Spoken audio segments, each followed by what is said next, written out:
치료하는 광선을 비추시는 하나님이라는 제목으로 하나님 말씀을 선포하도록 하겠습니다. 지난 시간에 말라기서가 중요한 이유가 말라기 선지자의 예언 이후에 하나님께서 약 400년간 침묵하시기 때문이라고 말씀드렸습니다. 말씀의 부재 시대, 말씀을 선포하는 메신저도 부재한 시대이고, 말씀이 메마르니까 당연히 하나님의 임재가 떠난 것 같은 시대가 지속되는 것입니다. 동시에 이 말라기서가 또 의미심장하게 다가오는 것은 이 말씀이 마치 오늘날을 살아가는 우리가 살고 있는 이 시대적 상황을 보는 것 같다는 거죠. 말씀이 범람하는 시대에 정작 마실 수 있는 생명수는 말라버린 것 같은 이 시대적 상황을 인식하게 되는 것입니다. 또 이 말라기 선지자는 영적인 타락이 총체적인 타락을 불러온다라고 하는 메시지를 선포한다라고 말씀드렸습니다. 사회적인 타락과 종교적인 타락, 그리고 그 근원에 있는 영적인 타락, 사실 이 세 가지가 따로 떨어져 있는 게 아니라 뒤엉켜 있다라고 말씀을 드렸어요. 이러한 총체적인 타락의 근본적인 해결책으로 말라기 선지자는 말씀의 회복, 특별히 그 말씀이 더 집중되는 것이 이제 복음의 회복으로 말미암아 비롯되는 것이다 라고 제가 말씀을 드렸습니다. 자, 오늘 우리가 읽은 이 4장에서는 말라기 선지자를 통해서 마지막 때에 우리가 궁극적으로 살 수 있는 비결에 대해서 메시지를 선포하고 있습니다. 물론 여기서 마지막이라고 하는, 마지막 때라고 하는 개념은 예수님께서 초림하신 그 이후의 시간을 의미하는 것이기도 하고, 가장 먼저 우리가 마지막 때 그러면 무조건 이제 재림 직전만 의식할 게 아니라 마지막 시대는 총체적으로 볼 때 예수님의 초림 이후의 전체적인 시간이다. 그 다음에 동시에 조망해야 되는 것은 또 예수님 재림하시기 직전의 시대를 동시에 비추어주고 있다는 것입니다. 그러니까 우리가 성경을 바라볼 때 항상 초점을 맞춰야 되는 것, 잃지 말아야 되는 관점이 있는데, 구약 성경은 예수님의 초림을 조망하고 있고, 그 다음에 예수님의 초림은 반드시 예수님의 재림을 준비하는 역할을 한다라고 하는 거죠. 그러니까 이 세 가지의 양상을 우리가 성경을 볼 때 통전적으로 파악을 해야 된다는 것입니다.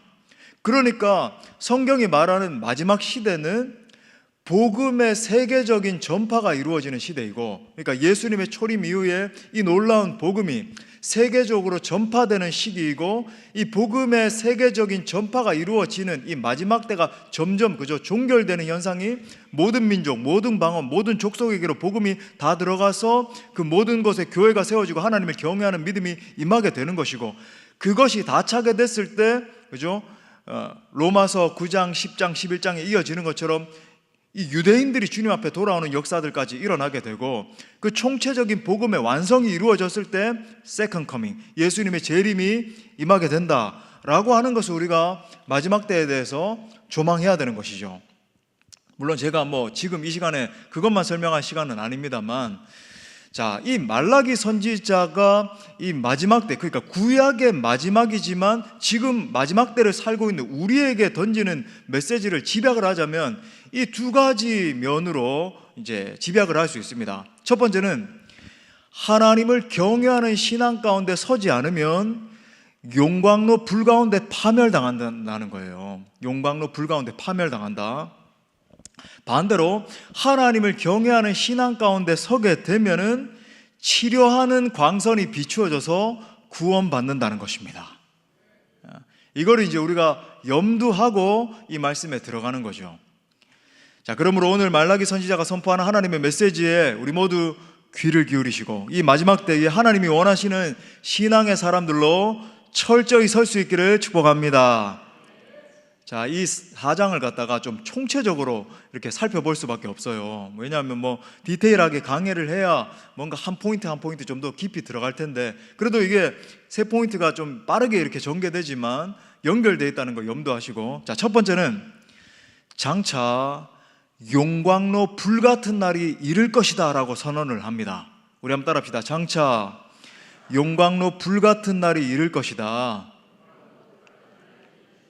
자, 1절에 보니까 장차 용광로 같은 세상이 이 땅 가운데 도래하게 될 것이라고 예언을 선포하고 있습니다. 자, 1절에 보니까 만군의 여호와가 이르노라, 보라, 용광로 불같은 날이 이르리니 교만한 자와 악을 행하는 자는 다 지푸라기 같을 것이라. 그 이르는 날에 그들을 살라. 그 뿌리와 가지를 남기지 아니할 것이다.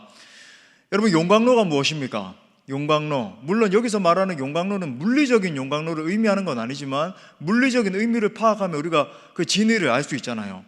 용광로의 본래 의도는 저 포항 제철 같은 데 가보면 뭘 녹여요? 쇠까지 녹여요. 어떤 불이 있길래 그죠? 쇠를 녹일 수 있는가? 쇠를 녹이기 위한 것인데, 그러니까 여기서 말하는 용광로는 당연히 굉장히 뜨거운 불, 그죠? 막 금도 녹이고 쇠도 녹이고 정련시키는, 그죠? 새롭게 하는 그런 불을 말합니다. 그러니까 우리가 먼저 선언적으로 알아야 되는 것은 여기서 말하는 용광로 불 같다 이러면은 이단들이 선언하는 것처럼 지구온난화를 봐라, 이게 마지막 때의 징조이고, 이런 식으로 풀어가서는 안 된다는 거예요.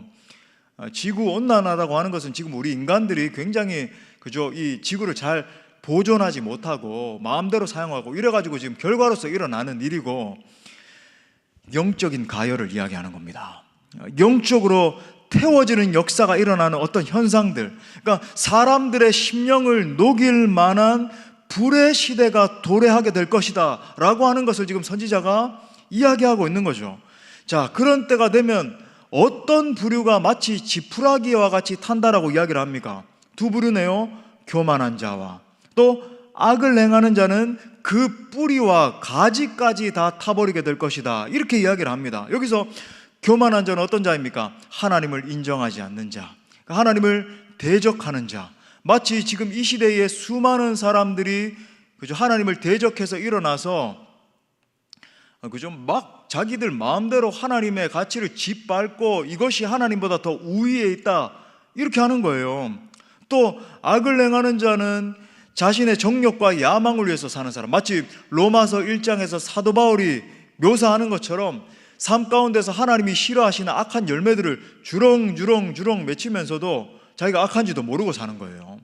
오히려 이 세상 사람들은 그런 악의 열매를 맺는 사람들을 추앙합니다. 우와, 나도 저 사람처럼 되고 싶다. 어떤 악한 열매를 맺어서, 물론 뭐 극명하게 나오는 막 끔찍한 살인 환자, 무슨 환자가 아니라 범죄자, 또 뭐, 그죠? 무슨 뭐 연쇄 살인범 뭐 이런 사람들은 저 사람 참 악한 사람이야, 이렇게 인식을 할 수 있지만, 우리도 모르게 수도 없이 행해지고 있는 수많은 악들이요, 가정이 파괴되고, 그죠? 아이들이 유린되고 여러 가지로 막 고통적인 상황들이 벌어지고, 그런 악들이 행해짐에도 불구하고 또 실제적으로 막 동성애라든지 이런 것들까지도 로마서 1장에 언급하고 있잖아요. 남자가 남자를 향해서 막 탐하고 이런 끔찍한 악들을 맺으며 사는 사람을 말하는 거죠.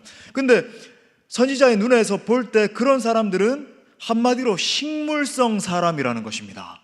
무슨 말인가? 그래서 뜨거운 영적인 어떤 압력이 가해지게 되는데, 그러면은 지푸라기와 같이 다 타서 없어지게 된다라고 하는 것을 이야기하는 거예요. 지금 말라기 선지자가 든 비유를 그대로 채용해서 사용한 사람이 바로 세례 요한입니다. 자, 보십시오. 신구약 중간기 400년간 이어지던 하나님의 침묵이 깨지고 처음으로 하나님의 말씀을 대언한 사람이, 선지자가 누굽니까? 세례 요한이에요. 말라기 이후의 선지자가 세례 요한입니다. 그 세례 요한의 메시지가 뭐였나요? 회개하라, 천국이 가까이 왔느니라. 동시에 하나 더 있어요. 회개에 합당한 열매를 맺어야 된다. 세례 요한의 핵심적인 메시지가 회개하라, 천국이 가까이 왔는데 그 회개는 어떤 방식으로 증명돼야 되는가, 드러나야 되는가? 합당한 열매를 맺어야 된다는 거예요. 자, 그러면서 이런 의미심장한 메시지를 던집니다. 마태복음 3장 10절 우리 다 같이 읽겠습니다. 시작. 이미 도끼가 나무 뿌리에 놓였으니 찍혀 불에 던져지리라. 보십시오. 오늘, 그죠? 마지막 때를 조망하고 있는 이 선지자가 뿌리와 가지를 남기지 아니할 것이다. 이 세례 요한은 이걸 차용해 가져와서 이미 도끼가 나무 뿌리에 놓여있다, 심판이 놓여있다, 이런 뜻 아니겠습니까? 자, 그렇다고 한다면 지금 세례 요한이 강조하고 있는 진짜 회개의 본질이 뭐예요? 단순히 회개한 심령을 가지고 회개한 어떤 마음, 눈물을 약간 흘리면서 콧물도 심하면 좀 나면서, 그죠? 그러면은 회개했다 뭐 이렇게 보는 겁니까? 아니잖아요. 세례 요한은 진짜 회개한 자라고 한다면 반드시 회개에 합당한 열매를 맺어야 된다. 좋은 열매로 그게 증거가 된다라고 이야기를 하는 거죠. 반대로 좋은 열매를 맺지 하는 나무마다 찍혀져서, 뿌리까지 찍혀져서 불에 던져지게 될 것이다 이야기를 하고 있는 거예요. 자, 말라기 선지자가 지금 불을 이야기하는 겁니다. 용광로 날이 와서 삼켜지게 되는데 지푸라기 같은 자들은 그 뿌리까지도 잘려지는 역사가 일어난다. 세례 요한도 불에 던져지는 역사가 일어나게 될 것이다. 자, 여기서 우리가 가장 먼저 경계로 삼아야 되는 메시지는 마지막 때가 되면 용광로와 같은 때가 온다는 것입니다. 영적인 압력이 가해지는 거죠. 지금도 우리가 느끼잖아요. 지금도 이 한국교회를 봐도, 그죠? 진짜와 가짜가 저는 갈려지는 걸 보는 겁니다. 점점 더 믿기가 어려워지는 시대가 오고 타협해야 되는 가치들이 막 산적하고, 우리 젊은이들 어때요? 지금 이 금요일 밤에 뭐 오징어 게임이 또 나왔다는 둥, 그죠? 막 수많은 게임들이 리니지가 나오고 뭐가 나오고 재밌는 게 이렇게 많고, 금요일 성령 집회에 이렇게 나와서 부르짖고 찬양해야 될 이유가 어디 있는가? 세상에 이렇게 재밌는 게 많은데, 우리 장년들도 마찬가지죠. 수많은 컨텐츠들, 수많은 재미있는 것들,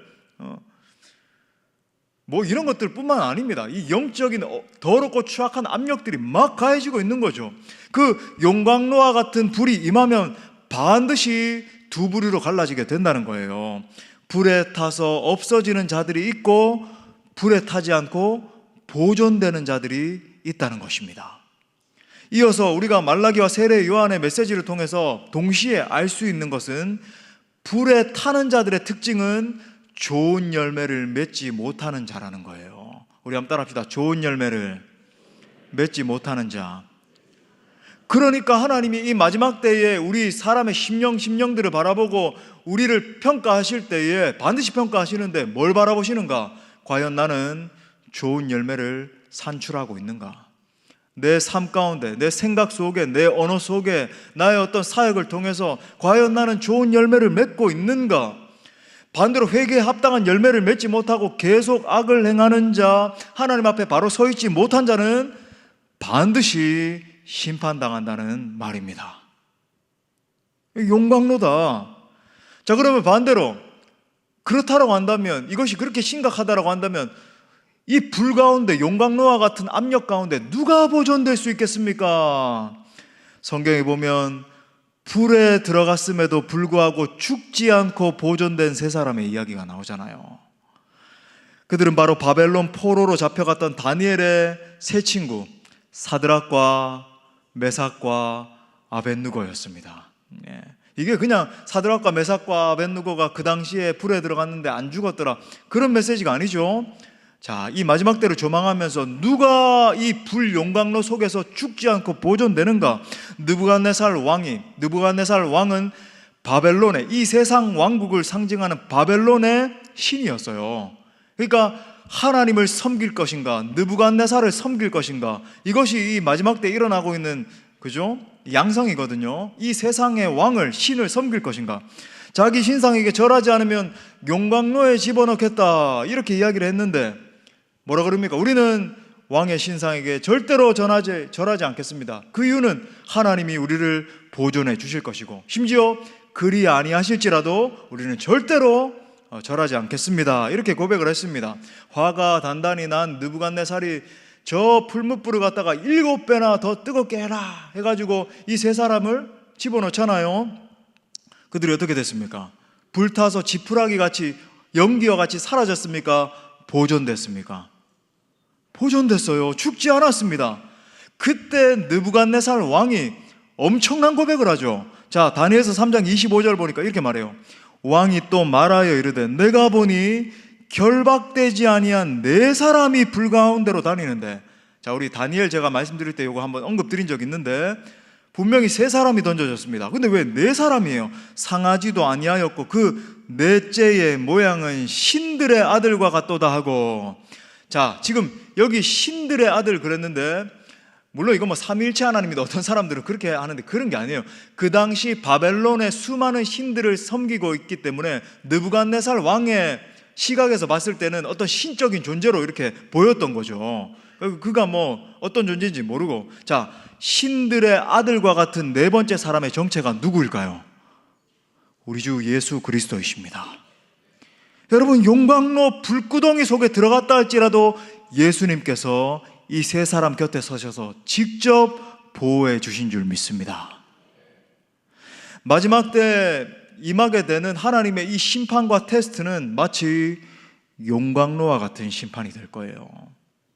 정말 to be or not to be, 우리 이야기하는 것처럼 너무나 극심한, 지금 젊은이들 여러분, 우리가 지금 이렇게 예배하고 있지만, 우리 교회 청년들 오고 있지만은 전국적으로 볼 때 지금 심각합니다. 지금 이 금요일 밤에 누가 여기 와가지고 찬양하고 찬란하게 빛나는 저 홍대 클럽에 가겠죠.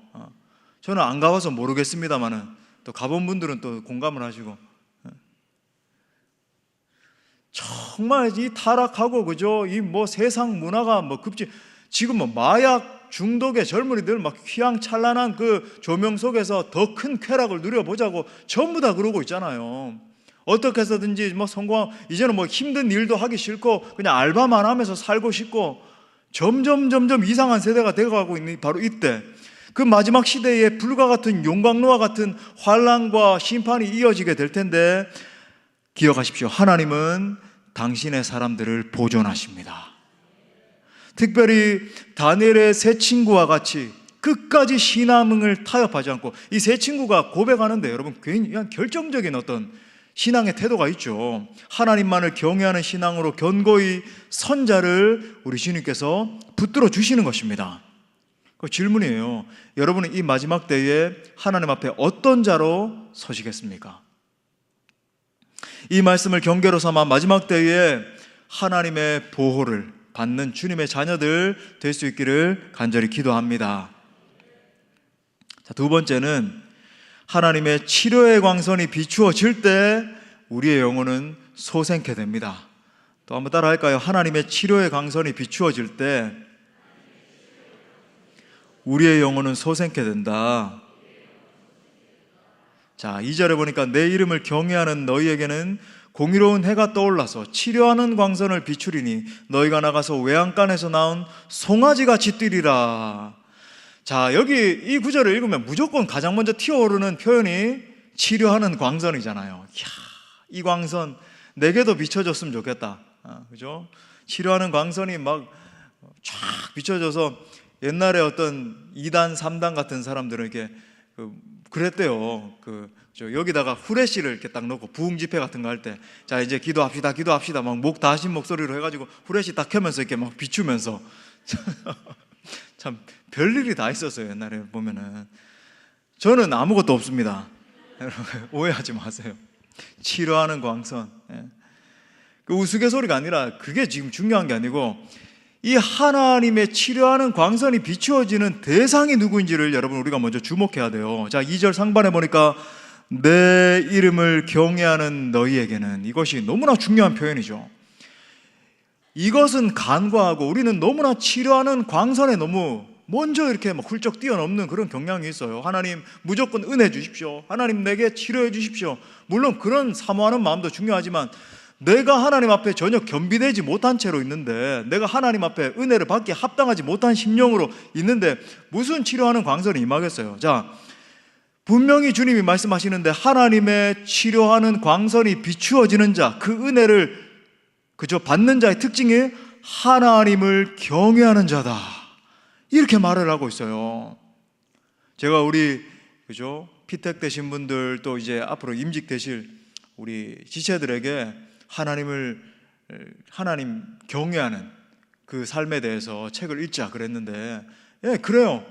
존 비비얼 목사님이 하나님을 두려워하는 그 책에서, 하나님을 경외함 책에서 뭐라 그랬냐면은, 자신이 신앙생활을 하고 자신이 어떤 문제들을 만났을 때, 아니면 시험을 통과할 때, 사역을 해나갈 때, 모든 것의 관건이 사실은 정말 목회 30년 이상 해온 그 경험에 비추어 볼 때 하나님을 경외함으로 다 수렴되더라는 거예요.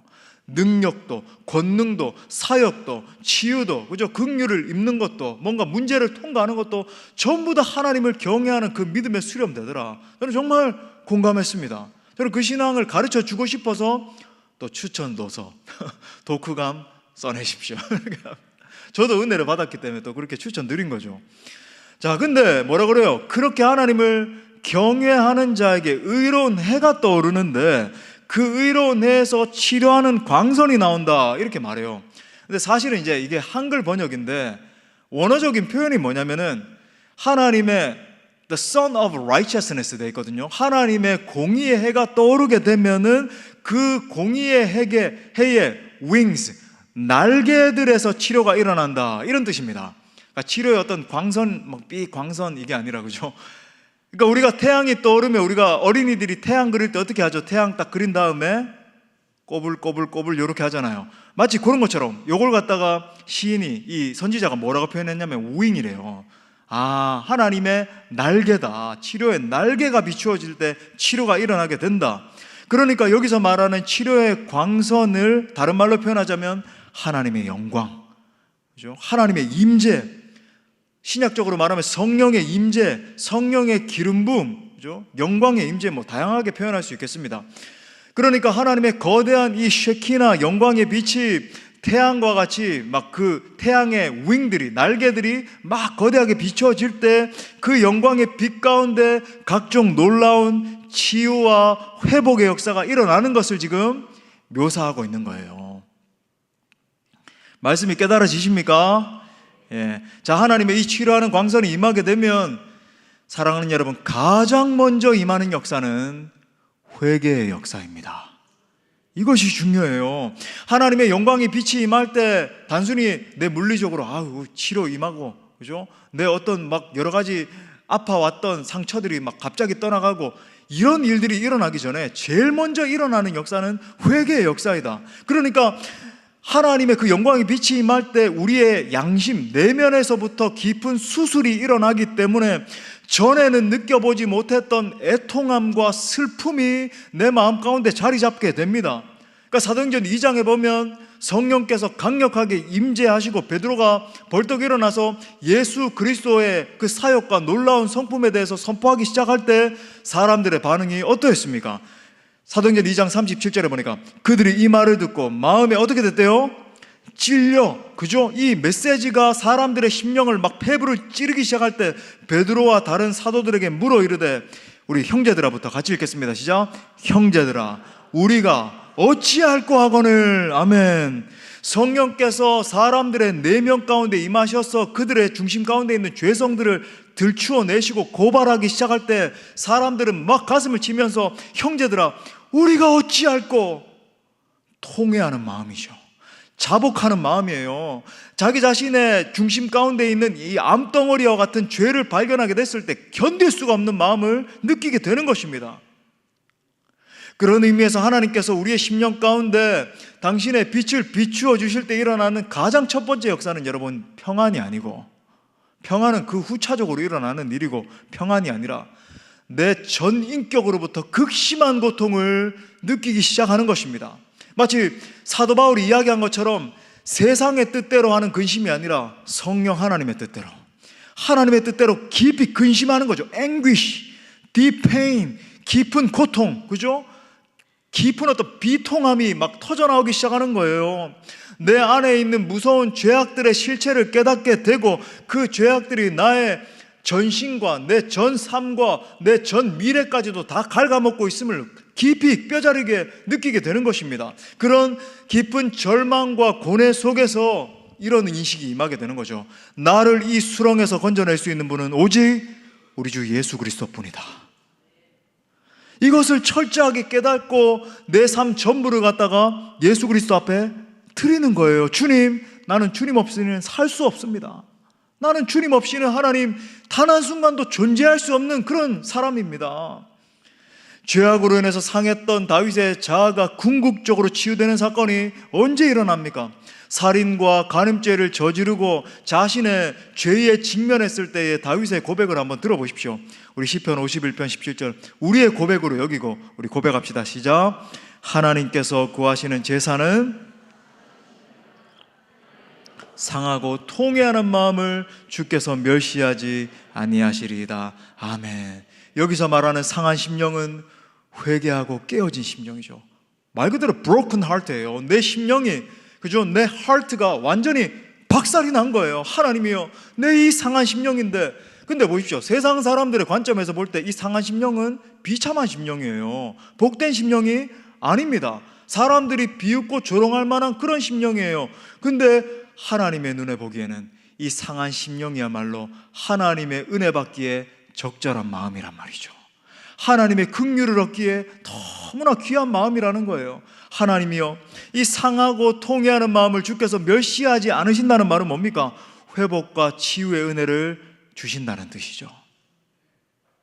우리 한번 따라 합시다. 자신의 가슴에 오른손 얹고, 하나님이요, 상하고 통회하는 마음을 멸시하지 아니하시리이다. 할렐루야. 내 상한 마음을 주님 절대 간과하지 않으십니다. 멸시하지 않으세요. 그 마음 때문에 주님 우리와 만나시는 거예요. 아멘이십니까? 그러니까 하나님 앞에 설 때의 상한 마음, 통회하는 마음, 견딜 수가 없는 마음을 가지고 나가는 것, 이건 은혜 얻기 위한 통로인 거죠. 더불어 여기서 말하는 치료의 광선이라고 하는 것은 우리의 몸이나 마음의 상처, 깨어진 관계, 삶의 어떤 산적한 고통들, 더 나아가서는 우리 젊은이들은 미래의 어떤 비전 같은 것들, 이 모든 것을 포괄하는 개념이겠죠. 그러니까 여러분, 이 원리를 기억하셔야 돼요. 우리가 정말 우리의 중심으로부터 가짜 회개가 아니라 정말 참된 회개를 통해서 우리의 영이 회복이 되면 실제로 우리의 삶이나 깨어진 영역들에 치유가 일어나기 시작하는 거예요. 다시 한번 이 영적인 원리를 정리합니다. 이 영적 원리예요. 우리가 정말 하나님의 그 임재 앞에 서서 참된 회개가 우리의 중심으로부터 터져 나오기 시작할 때 내 영의 치유, 내적인 치유가 일어나기 시작하죠. 그러면 내 삶의 실제적인 치유, 내 삶의 어떤 트라우마라든지, 그죠? 내 마음에 아팠던 것, 관계가 깨어졌던 것, 아니면 내 삶의 어떤 부재적인 문제들, 미래에 대해서 근심하고 걱정하고 내 삶은 과연 어떻게 될 것인가, 그런 모든 두려움들까지 주님이 실제 삶을 치료하시는 역사가 일어나게 되는 것입니다. 그러니까 이것의, 이 회복의 궁극적인 콜, 제일 핵심이 뭐예요? 내가 하나님 앞에 참되게 회개하는 거죠. 엎드리는 거예요. 잠언 17장 22절에 보니까 마음의 즐거움은 양약이라도 심령의 근심은 뼈를 마르게 한다.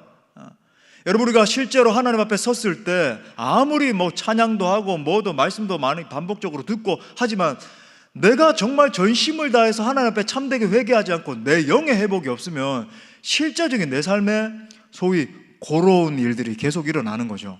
물론 삶의 문제들이 전부 다 영이 잘못됐기 때문에 그런 건 아니에요. 우리가 일반 은총 가운데 살기 때문에, 그죠? 고통 당할 때도 있고 아플 때도 있고 슬플 때도 있습니다만 그것을 뛰어넘을 힘이 없고, 그죠? 영적인 힘을 하나님께서 주시는 권능을 누리질 못하고 사역 가운데 메마르죠. 황폐하죠. 아무런 열매도 맺지 못하고 나의 사역을 통해서 사람들이 사는 역사가 아니라 메마른 뼈들과 같은 자들이 즐비함에도 불구하고 그들을 건져낼 수 있는 힘이 하나도 없는 거예요.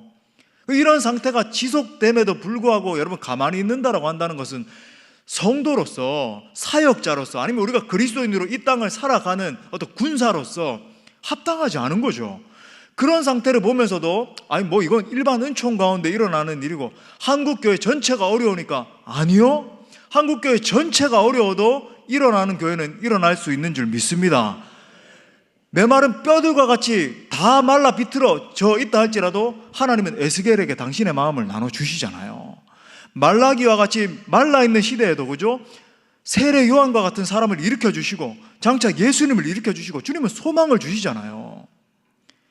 미국 오하이오 주립대가 12년 이상 함께 산 부부 42상을 대상으로 조사한 결과를 보니까 부부 불화로 인한 스트레스가 있으면은 육체의 상처 치유 속도가 약 40%나 늦어진다라고 합니다. 그러니까 부부가 같이 산 기간이 길면 길수록 이런 극심한 상처, 아픔이 더 지속될 확률이 높다라고 하는 거죠. 다시 말해 여러분 보십시오. 우리가 하나님과 화평을 누리지 못하고 관계의 깨어짐 가운데서 용서하지 못하고 이런 마음을 꽁꽁 싸매고 있으면 그것은 실제적인 고통으로 드러나게 된다. 의학적으로도 이렇게 말을 하는 거예요. 사랑하는 여러분, 예수님은 우리를 치료하는 분이십니다. 마태복음 8장 17절도 이 은혜로운 말씀 우리 붙들면서 읽겠습니다. 시작.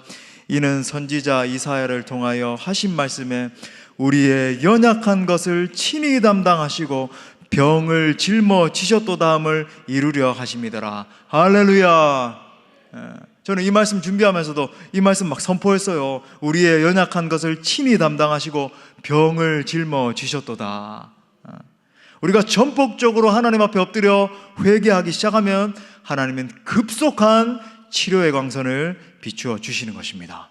그 결과 그 다음 구절에 나오는 것처럼 외양간에서 나온 송아지처럼 막 뛰면서 막 악한 원수들이 우리를 통해서 쫓겨가고, 그죠? 기뻐 뛰며 찬양하는 역사가 일어나는 거예요. 하나님의 그 강력한 급속한 치료의 역사가 오늘 이 밤에 임할 수 있게 되기를 축복합니다. 그럼 마지막 세 번째는 준비한 건 다 해야 되겠죠. 설명할 게 너무 많아가지고 지금 마지막 때 붙들 분은 오직 예수 그리스도이십니다. 우리 또 따라합시다. 마지막 때 붙들 분은 오직 예수 그리스도이시다. 저는 단점이 늘 할 말이 너무 많은데, 그죠? 굉장히 축약해서 전하고 있다는 것을 여러분 굉장히 느끼시죠? 저는 한 1시간 반쯤 최소, 한 2시간 좀 이렇게 좀 깊이 좀 천천히 한번 좀 하면 좋겠는데 맨날 축약해서 이렇게 빨리 하느라고 참. 말라기 선지자의 마지막 예언은 여러분 크고 두려운 날이 온다는 것입니다. 여기서 말하는 이 크고 두려운 날에 대해서 다른 선지자들과 사도들은 주의 날이다, The Lord's Day다 라고 이야기한다. 제가 예전에 한번 말씀드린 적이 있는데, 제가 오늘 왜 이것이 주님의 날입니까? 이것이 The Lord's Day고 이것이 예수님의 재림의 때를 예표하는 것입니까? 이걸 설명할 시간은 또 없어요.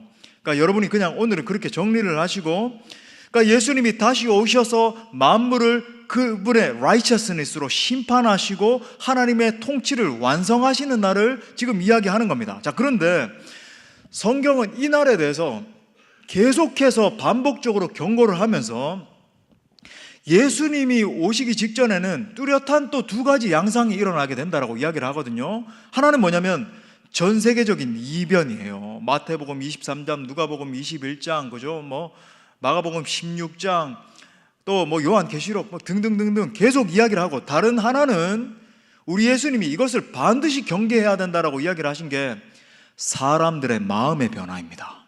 아하, 세계적인 현상의 변화가 일어나고 동시에 사람들의 마음의 변화가 일어나는 것이구나. 전 세계적인 이변에 대해서는 뭐 설명할 시간이 또 오늘 없고, 자, 마음의 변화, 어떤 일이 일어나는가? 심각한 태도의 변화가 일어나요. 누가복음 21장 34절에 보니까 너희는 스스로 조심하라. 그렇지 않으면 방탕함과 술 취함과 생활의 염려가로 마음이 둔하여진다. 제가 이전에 이 마음에 둔하여진다라는 것에 대해서도 한번 설명드린 적이 있어요. 근데 이걸 오늘 결론으로만 짚고만 넘어가겠습니다. 여러분 보십시오. 우리가 이제 달라스 윌라드 교수님이라고 이 마음에 대해서 주목한 아주 중요한 제자도에 대해서 피력한 교수님이 계시거든요.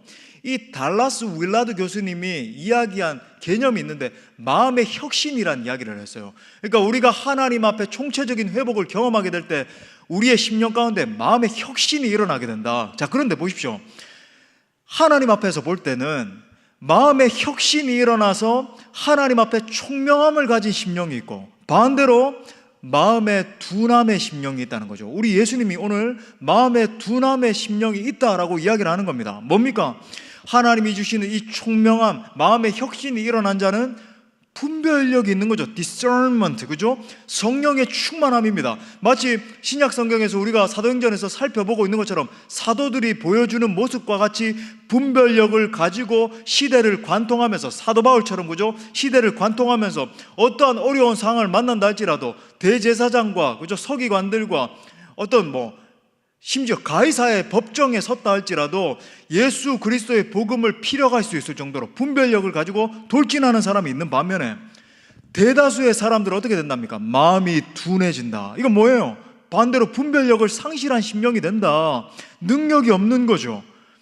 그러니까 예수 그리스도를 믿는 그리스도인이라는 무늬의 어떤 그런 명칭은 있을지 몰라도 삶 가운데 아무런 능력도 없는 상태가 되는 것입니다. 그러므로 여러분, 이런 말씀을 우리가 맞닥뜨렸을 때 우리 스스로에게 질문을 던져봐야 되는 거예요. 나는 과연 사도들과 같이 분별력이 있는, discerning 하면서 하나님의 복음을 적실히 선포하고, 그죠? 어려움의 상황이 닥쳤다 할지라도 분별력과 지혜를 가지고 돌파하는 믿음의 사람인가? 아니면 주님이 지금 경계하시는 것처럼 마음의 둔함 속에서 휩싸여서 아무것도 하지 못한 채 픽픽 쓰러지고 세상과 타협하고 적당하게 살아가는 그런 수준에 머물고 있는가? 여러분, 한번 생각해 보십시오. 만약에 우리의 마음이 영적으로 둔해진 상태에 있다라고 한다면 마지막 때에 주님 경고하시는 것처럼 깨어서 하나님 앞에 설 수 있을까요? 우리의 마음이 굳어져서 영적으로 깨어있지 못한다라고 한다면 주님의 심판이 다가올 때 우리가 주의 이름을 계속해서 부를 수 있을까요? 원천적으로 그것이 불가능해집니다. 왜? 주님의 이름을 간절하게 부르고 주님의 이름을 강하게 붙드는 것보다 이 세상의 가치가 너무 좋은 거예요. 이 세상의 그저 이름들을 부르게 되는 것입니다. 이 세상의 돈과 명예와 그죠? 인기와 쾌락과. 자, 그렇다면 주님의 심판의 날이 당도하기 전에 우리가 해야 되는 것은 무엇인가? 자, 마지막 결론이에요. 오늘 주님의 약속의 말씀을 붙들어야 됩니다. 5절 중반에 보니까 내가 선지자 엘리야를 너희에게 보내리니. 그죠? 여기서 말하는 선지자 엘리야는 누구일까요? 예수님이라고 먼저 넘어가면 안 되고, 여러분 마태복음 11장 14절에서 세례 요한이라고 이야기를 합니다. 그리고 2차적으로는 궁극적으로는 예수님이세요. 다시 말해 주님의 심판의 날에 당도하기 전에 우리가 필사적으로 부르면서 붙들어야 되는 이름이 있다고 한다면 예수 그리스도이신 거죠. 왜? 우리가 심판의 때에 능히 설 수 있도록 예수님을 붙들어야 되는가? 6절 상반에 보니까 이렇게 말해요. 그가 아버지의 마음을 자녀에게로 돌이키게 하고 자녀들의 마음을 그들의 아버지에게로 돌이키게 하리라. 여기서 말하는 아버지와 자녀는 단순히 육신적인 자녀와 부모 이런 관계를 말하는 게 아닙니다. 400년간 배반한 이스라엘 백성들을 생각하면서 너무나 가슴이 아프셔서 침묵하셨던 하나님께서 당신의 백성들을 돌아보시는 거예요. 또 배반해서 완전히 타락 가운데 뒹굴거리던 당신의 자녀들이 하나님 아버지의 품으로 돌아가는 것입니다. 마치 누가복음 15장에 나오는 돌아온 탕자와 같이 회복의 역사가 일어나죠. 화해의 역사예요. 그러니까 말라기서는 장차 일어날 예수 그리스도의 임재를 통해 이루어질 하나님과 인간의 통합의 역사, 화해의 복음을 조망하면서 마무리되고 있는 것입니다. 복음이죠, 복음. 사랑하는 여러분, 우리가 하나님 앞에 나아가 전폭적으로 주 예수 그리스도의 이름을 부르기 시작하면 하나님의 자비가 나를 끌어안아 주십니다. 그 하늘 아버지 앞에 그저 아버지, 저는 죄인입니다. 저는 주님의 자비가 필요한 사람입니다. 고백하기만 해도 주님 우리를 용서하시는 분이세요. 요한일서 1장 9절에 보니까 만일 우리가 우리 죄를 자백하면 그는 미쁘시고 의로우사 우리 죄를 사하시며 우리를 모든 불의에서 깨끗하게 하실 것이다. 자비하신 그 주님은 우리가 전폭적으로 엎드려 주님 앞에 회개하며 나아갈 때 우리의 둔하여진 마음이 다 녹아내리기 시작하고 우리의 모든 더럽고 추악한 것들을 다 그분의 불로 태우시는 거예요. 그에게 더 강력한 성령의 불을 부어주셔서 하나님 나라와 영광을 위해서 사용해 주시는 것입니다. 사랑하는 여러분, 말씀 마무리하기 전에 여러분 이 마지막 심판 직전에 반드시 두 갈래로 갈라진다는 거 하는 것을 여러분 기억하셔야 됩니다. 이 예수 그리스도의 복음을 받아들이고 정말 하나님을 경외하는 마음으로 서서 자신의 구원을 두렵고 떨림으로 이루어가는 사람들이 있을 거예요. 반대로 이 메시지를 그냥 대충 듣고 자기 자아와 욕망대로 심지어 교회에 다닌다 할지라도 그죠? 정말 복음 앞에 깨어지지 못하고 하나님의 경외하는 그 신앙 가운데 서지 못하는 사람들은 심판당하게 된다. 오늘 경계로 삼으십시오. 오늘 이 말라기 선지자가 선포하는 메시지 앞에 서는 자는 반드시 구원을 받을 것입니다. 말씀 마무리할게요. 자, 오늘 말라기 선지자와 똑같이 히브리서 기자가 이렇게 말해요. 히브리서 12장 29절, 굉장히 중요한 구절이죠. 우리 같이 읽겠습니다. 시작. 우리 하나님은 소멸하는 불이심이라. 아멘. 여러분 정말 하나님은 불이십니다. 한 존재에게 복음의 불이 임하면 그 존재 안에 있는 온갖 더러운 찌꺼기들이 불태워지는 겁니다. 마치 용광로를 통과하면서 정금이 생산되는 것처럼 내 안에 있는 죄악들이 소멸되는 역사가 일어나요. 말라기 4장 1절 말씀과 상통하는 거죠. 성령의 불로 내 안에 있는 죄악들이 다 태워지지 않으면 마지막 때에 하나님의 공의의 불로 태워지는 일이 일어나게 된다. 그러니까 성경이 우리에게 계속 보여주는 복음의 또 다른 하나 비유, 원리가 뭐냐면 불의 원리예요. 불의 원리. 그러므로 사랑하는 여러분, 반드시 불을 통과하셔야 됩니다. 복음의 불, 십자가의 불, 성령의 불을 통과해야 돼요. 그 불을 받아야 되는 것입니다. 할렐루야. 그 불 앞에 내 자아가 완전히 태워지고 박살나 그런 사람만이 하나님 나라에 들어갈 수 있다. 이것이 바로 성경이 보여주는 복음이다. 다른 사람들을 하나님 나라에 들어가게 할 수 있는 비결은 뭡니까? 이 불의 복음을 가감없이 선포하는 거예요. 이 불을 통과하지 않은 자는 영원한 심판의 불을 받게 된다. 하지만 복음의 불, 십자가의 불, 성령의 불을 받은 자는 구원의 반열에 서고 하나님 앞에 쓰임받는 역사가 일어나고, 그죠? 하나님이 붙드셔서 불을 선포하는 자로까지 세워주시는 거예요.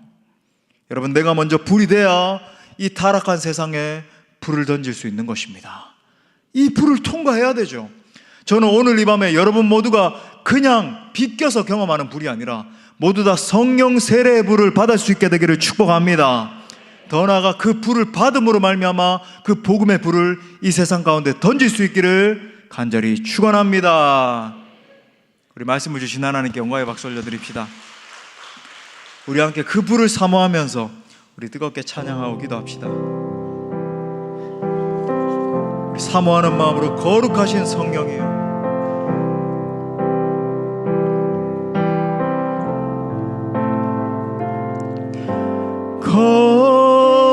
거룩하신 성령이여, 우리에게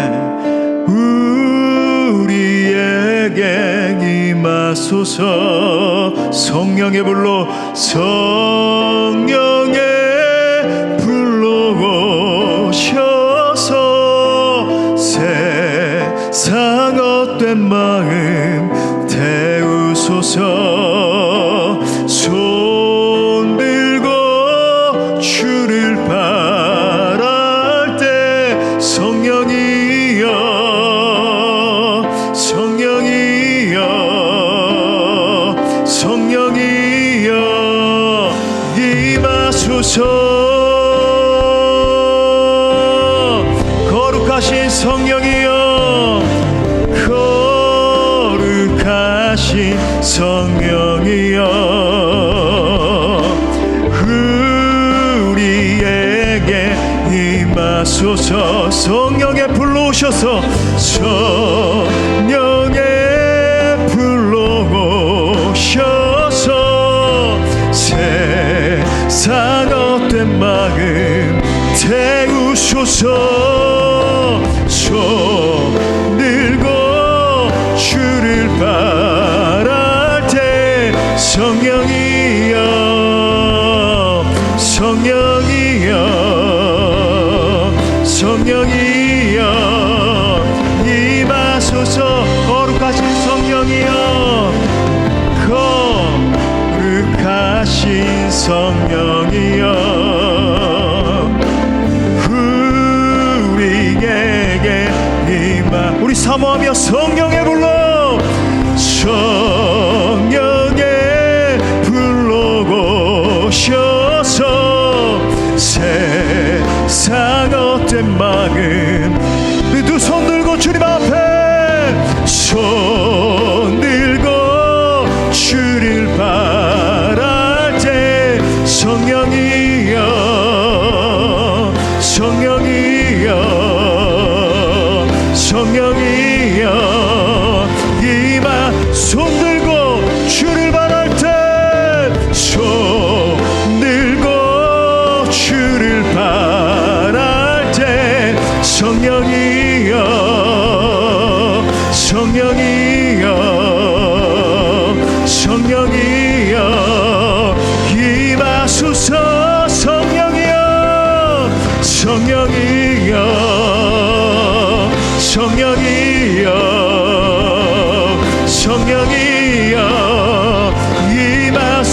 성령이여 성령이여 성령이여 성령이여 임하소서 성령이여 성령이여 성령이여 성령이여 임하소서. 말씀 붙들고 함께 기도할 때 먼저 내게 불을 부어달라고 기도합시다. 십자가 복음의 불, 성령의 불을 부어달라고 기도합시다. 하나님을 철저히 경외하는 신앙 가운데 서서 이 마지막 때 승리할 수 있게 달라고. 여러분, 용광로와 같은 때가 오는 거죠. 살아계신 주님, 제게도 불을 부어 주시옵소서. 십자가 복음의 불을 부어 주셔서 진정한 회개가 터져나오게 하시고 제 안에 있는 모든 추악한 것들이 태워지게 하여 주옵소서. 성령의 불을 부어 주셔서 오직 주님의 영광 위에 살게 하옵소서. 주여, 오늘 이 밤에 불을 내려 주옵소서. 주님 찾습니다.